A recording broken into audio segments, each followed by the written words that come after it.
Okay, Hamas has released hostages, which I am so very grateful for.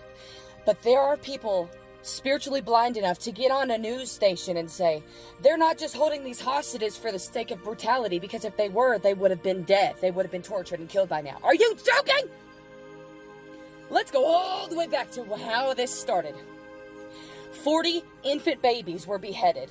Women were raped and paraded through the streets. People were tortured, beaten, and injured, and taken hostages. And taken hostage as these people, the Hamas, recorded them, in the back of pickup trucks, bloodied and barely conscious, and with their hands tied behind their back and lifting up and looking back in terror.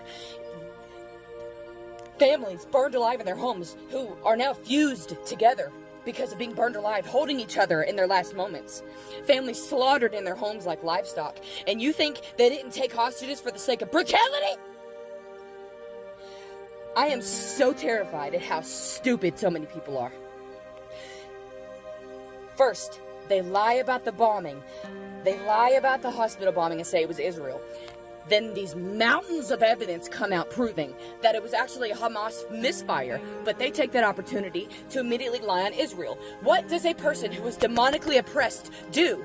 They immediately lie on their target as soon as they find an opportunity. If any of you have been narcissistically abused, you're an expert in this. You know what I'm talking about.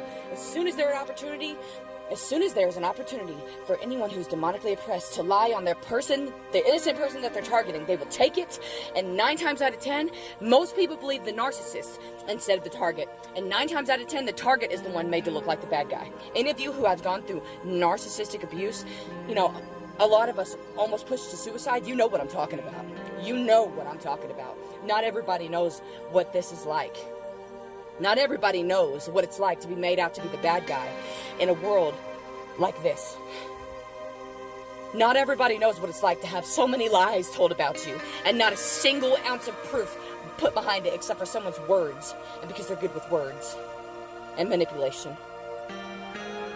A group of people who is capable of cutting the heads off of 40 innocent babies, burning families alive, and slaughtering families in their home like livestock, and taking people hostage, and shooting toddlers in the head while they're tied up, raping women, cutting the heads off of people after they're already dead.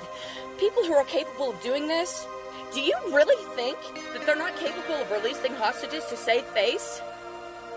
Really? Yes, we should pray for every Hamas member to find redemption and find Christ and repent before it is too late, because God is an almighty righteous God and He is angry. And He's even more angry at the people who sit there spiritually lazy and take no time. They take not even 2 seconds to try to open their eyes in the spirit and see what's really going on here. But they just go with whatever they see. The spiritual, they just go with the superficiality of everything to make it easy for themselves. Whatever benefits them, right? I am disgusted and I'm vexed. Most of this world has stood up cheering on these terrorists than people who didn't. If that doesn't tell you we're in the last days, then honestly, I don't care if you listen anymore, because there's someone out there who needs to be told. Because those who don't listen, we're wasting our time on you, honestly, because you're purposely not listening. You don't want to listen. You want to reject God. You want to reject the truth. That is totally on you. Especially a lot of you we've been warning for years. I am at a loss for words. I'm at a loss for words.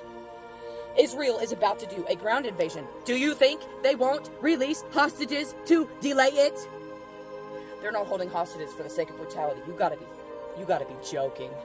I can't even do this. Maranatha.